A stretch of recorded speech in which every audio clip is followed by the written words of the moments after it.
प्रथमे मु किछि बुट डाली भिजई देली। बुट डाली अध घंटा भिजिले भी चलिबो। तापरे से बुट डाली को प्रेशर कुकर रे पकेइकी गोटे सीटी आसीबा पर्यंत आपण सीटी देई परिबे। नहले टिके फुटला भितरे भी आपण एई कसा कसी काम करि परिबे। अदा और रसुण को छेचिकी सोरिष तेल रे पंच फुटण आउ एक्स्ट्रा किछि सोरिष देइकी फुटेई देली। तापरे दुईटा तेजपत्र देली। तेजपत्र आ फुटण भल भाव फुटीगला परे सेथिरे छेचिकी रखिथिबा अदा आउ रसुण पकेईदेली। रसुणर मु चोपा छड़ेइनी। एइटा मु गोटे गाँ रे भोजी रे जेमती महुर हुए सेई स्टाइल रे करूथिली। अदा रसुण छेचा पकेइला परे कटा पियाज किछि पकेईदेली। ए सबु को भल भाव भाजी नेली। पियाज अदा रसुण भल कि जारी होला परे सेथिरे परिबा पकेईदेली। परिबारे मुख्यतः आलू, देसी आलू, कदली, कखारू, सारू आउ पोई। मो पाखरे मूला और गाजर अवेलेबल थिला बेली मु पकेईदेली। आउ गोटे छोट पीस ओउ भी काटिकी पकेईदेली। एथिरे ए बास्नाटा ए तरकारीर बास्नाटा बहुत बढ़ी जाए। लुण आउ हलदी पकेई ताकू घोड़ेइकी कषिबारे लागिली। सांगे सांगे प्रेशर कुकर रे न पकेई किछि समय करेई रे ही कषि नबा। एई तरकारीटा गाँ रे भोजी भात मानंकरे हुए। एइटा को महुर तरकारी कहा जाए।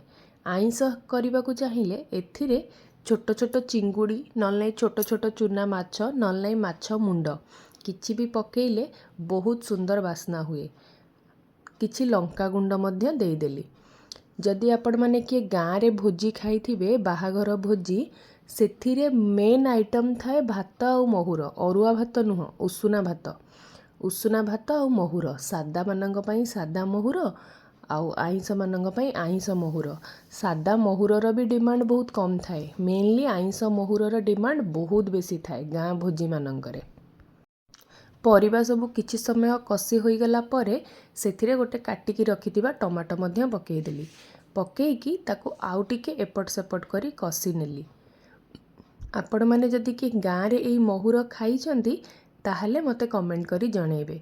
एपटे बुट डाली भी फुटीबारे लागिथिला। मु सिटी देई नथिली कारण सिटी देइथिले मु जेहेतु बुट डाली बेसी समय भिजेइथिली सेटा बेसी घांटी हेई जाइथांता। मु जेतबेले एटा कषिबा स्टार्ट कली सेतबेले आउ गोटे पटे बुट डाली को फुटेइबाकू बसई देइथिली। तापरे परिबा सबु सेई प्रेशर कुकर रे ट्रांसफर करिकी गोळेई दबा। गोळेईकी प्रेशर कुकर रा लीड बंद कर दबा। गोटे सिटी देले बुट डाली आउ परिबा सिझिबा पई एनफ। गुजराती आउ दालचीनी को छोट हेमदस्तारे गुंड करिकी बेसी फाइन पेस्ट करिवेनी। गुजराती दालचीनी आउ गोलमरीच बेसी फाइन पेस्ट करिवेनी। ताकू दरदरा गुंड करिकी रखिबे। सेई जगार मु किछि जीरा लंका गुंड भी रखिदेली। एबे गोटे सिटी मारला परे देखंतु सबु परिबा आउ डाली भल भाबरे सिझी जाइची।